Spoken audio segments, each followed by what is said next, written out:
अस्सलाम वालेकुम। इमरान खान साहब जहां से इंस्ट्रक्शंस लेते हैं ना, और वो कुछ ऐसा कुछ बीच में सिलसिला बना हुआ है कि अब इमरान खान साहब बहुत शदीद किस्म के फंस गए हैं। उनकी परेशानी, उनका मामला वो शायद वक्त पे छोड़ दिया गया है, और इसके अलावा कोई और जो उनसाना उन्होंने रास्ते ढूंढे हैं। जैसे कि अगर हम इस बात को समझें कि जिसको एक आम आदमी समझता है कि शायद ये जो यूती हैं ये बेलगाम हो गए हैं। और मैंने आपको बार बार बताया था कि इमरान खान साहब जब वजीर आजम पाकिस्तान थे उस वक्त में उनको कह दिया गया था, जब उनके खिलाफ आप कह लें कि तहरीक अदम एतमाद की करारदाद आ चुकी हुई थी उस वक्त में, कि आपने पाकिस्तान से बाहर नहीं जाना। ठीक है, ये बता दिया गया था कि अगर आप कोशिश करेंगे हम किसी भी हद पे गुजर जाएंगे। और फिर हमने देखा वो पेशावर भी गए, वो यानी कि कोशिश करते रहे कि मैं किसी तरीके से पाकिस्तान से बाहर मूव कर जाऊं। और अगर वो मूव कर जाते तो मैंने आपको बार बार बताया था, मैं जो बोल रहा हूँ ना कि मैं तुम यार किसी मालूमात पे बोल रहा हूँ, यानी कि ये मेरी अपनी राय नहीं है बल्कि कुछ मालूमात है कि इसने खान साहब ने फिर वहां पे जाने के बाद एक नए मजहब का ऐलान करना था, और जिसकी उन्होंने पूरी तैयारी की हुई थी, जिसकी तैयारी में पूरी दुनिया की इनको अंदर खाने सपोर्ट हासिल थी, और मुसलमानों में इंतशार फैलाना और ये सब कुछ। बिल्कुल ऐसे ही जैसे जमात अहमदिया को अगर हम देखें, तो जब वो पाकिस्तान से बाहर निकल के और अपना केस फाइल करते हैं तो वो पाकिस्तान के अगेंस्ट करते हैं कि हमें वहाँ पे मजहबी आज़ादी नहीं है, हमें हमारे ऊपर जुल्म हो रहे हैं, हमारे पर हम तकलीफ में हैं, हम बेघर हुए हैं। उनकी बिल्कुल एक जैसी सी जो है ना वो होती है। और जो उनके केस को प्रूव करने वाले होते हैं वो भी जो है ना इन्हीं चीज़ों को एक्सेप्ट करते हैं, इसलिए कि उनको एक इंस्ट्रक्शन होती हैं। हम उस बहस के ऊपर ज्यादा नहीं जाएंगे, इसलिए कि वो मसाइल का शिकार फिर हम लोग हो जाते हैं। लेकिन एक आम आदमी को पता है बाद में जब वो अहमदी जो उनसे होते हैं ना, उन्होंने एक खास फंड देना होता है, आई थिंक 14% है हर इनकम का, हर तनख्वाह का उनको 14% अपनी जमात को देना होता है, और वो फिर इस्तेमाल करते हैं। ठीक है, और जो उनके मजहबी जो कायदे है, ज़कात, खैरात, सदकात, वो एक अलहदा चीज़ है, लेकिन जमात को ये देना होता है, तब वो जमात बनती है। सेम मेथड आप देखें कि पीटीआई के अंदर भी जो इंसान चल रहा होता है कि आप फंड्स देंगे, ये करेंगे, वो करेंगे, और ये फंड बहुत ज़बरदस्त किस्म की कलेक्शन करते हैं क्योंकि प्रॉपरली ऑर्गेनाइज नहीं है।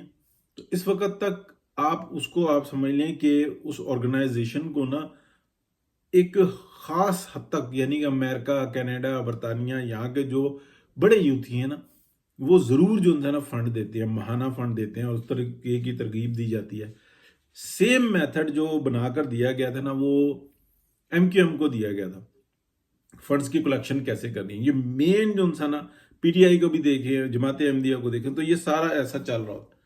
अब कुछ ऐसा लगा कि खान साहब के मामले में ना वो लोग पीछे हट गए, और खान साहब अंदर हो गए हैं बहुत शदीद किस्म के परेशान, क्योंकि उन्होंने जो ये सिविल नाफरमानी की तहरीक की जो डेट दी है ना, इससे सिर्फ और सिर्फ एक फायदा जरूर होगा, और वो इंटरनेशनल एस्टेब्लिशमेंट को होगा कि पाकिस्तान की जो सबसे बड़ी पार्टी है, जिसको वो खुद से कह देते हैं, ठीक है, एक्सेप्ट करते हैं कि जनाब वो उनको इंतखाबी निशान नहीं दिया गया, और बिल्कुल एक मफरूजे पर जो है ना एक पूरी वो फिल्म बनाई हुई होती है, और उसने ऐसी तहरीक का ऐलान किया हुआ है कि सिविल नाफरमानी की। तो लिहाजा जो है ना पाकिस्तान के अंदर ऐसा हो रहा है, वैसा हो रहा है। अब ये जैसे सैकड़ों लोगों के कत्ल की जो खबर है, तो बीबीसी तक को आप देखें ना, उसने क्या रिपोर्ट की है कि मैंने एक से सुना, उसने नाम ना बताने की शर्त पर यह बताया कि जनाब एक बंदा था, गाड़ी से निकला मेरा शोर, और उसने यूं कर दिया, यूं कर दिया। कैसी वाहियात! यानी कि बीबीसी की क्रेडिबिलिटी आप देखें कि इतनी कि फजूल बात की, तो इसी तरीके से पूरी दुनिया में मुख्तलिफ लैंग्वेजेस में, ये तो बीबीसी की पकड़ी गई इसलिए कि उर्दू में थी, ठीक है, पूरी दुनिया में कि ओहो इतना इंतशार है, तो जो इन्वेस्टर होता है ना वो डर जाता है। और पाकिस्तान के अंदर जो इस वक्त में सूरत हाल है, इन्वेस्टमेंट बढ़ रही है, लेकिन लोग जोर के ऊपर आ रहे हैं, वही लोग आ रहे हैं जो पाकिस्तान से ताल्लुक रखते हैं, जो अंदर खाने पता करते हैं, हाँ जी क्या सूरत हाल चल रही है, स्टॉक एक्सचेंज क्या है, आगे सियासी सूरत हाल क्या नजर आ रहा है, उनको पता लग जाता है। एक तो इतने जाती, यानी कि पीटीआई के साथ जो मुंसलिक हैं, कारोबारी स्टेप्स लेने में वो लोग भी उसी तरीके से होते हैं जैसे दीगर पार्टियों के होते हैं। वो ये नहीं देखते, वो कहते हैं दिलचस्पी अपनी जगह पे।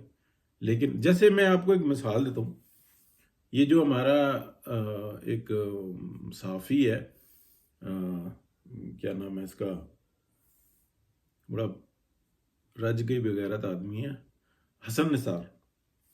जब 2013 के इलेक्शन होने वाले थे ना, उससे तकरीबन चंद हफ्ते पहले, तो ये शख्स कह रहा था टीवी पे बैठ के कि मैंने अपनी फैमिली को पाकिस्तान से बाहर भेज दिया, लेकिन मेरा जीना मरना यहीं पर ही है, यानी कि आग लगाना मेरा हक है, उसी के पैसे मिलते हैं।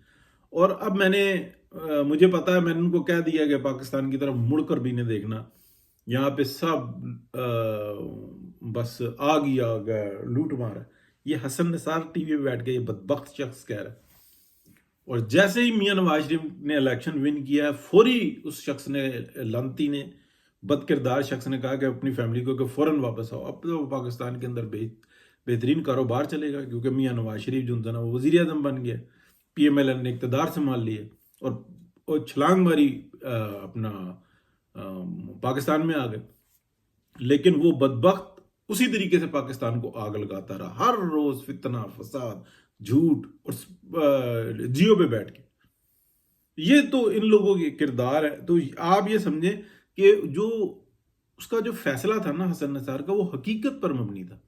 ऐसे ही जो यूथिये कारोबारी है ना, उनके जो फैसले होते हैं ना, वो हकीकत पर मबनी होते हैं। जाती दिलचस्पी एक अलग चीज है। ये बात में जो बड़ी है ना, बड़ी शकील सी कर रहा हूँ, एक आम आदमी को ना बड़े मुश्किल से समझ में आती है। जो डेफिनेटली जो व्लॉग वगैरह सुनते हैं हमारे, वो तो बहुत ही काबिल लोग होते हैं।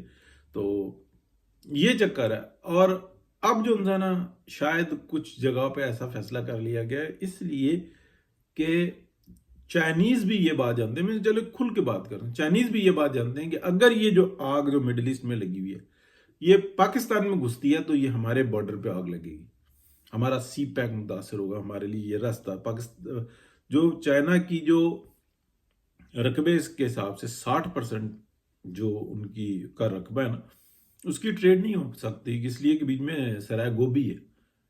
तो जो 40% एरिया ना, वो उनकी तमाम ट्रेड उसी के ऊपर ही है। तो ये जो 60% है, इसके ऊपर जो है ना, इससे जो ट्रेड करनी है वो पाकिस्तान के रास्ते सी पैक से होगी।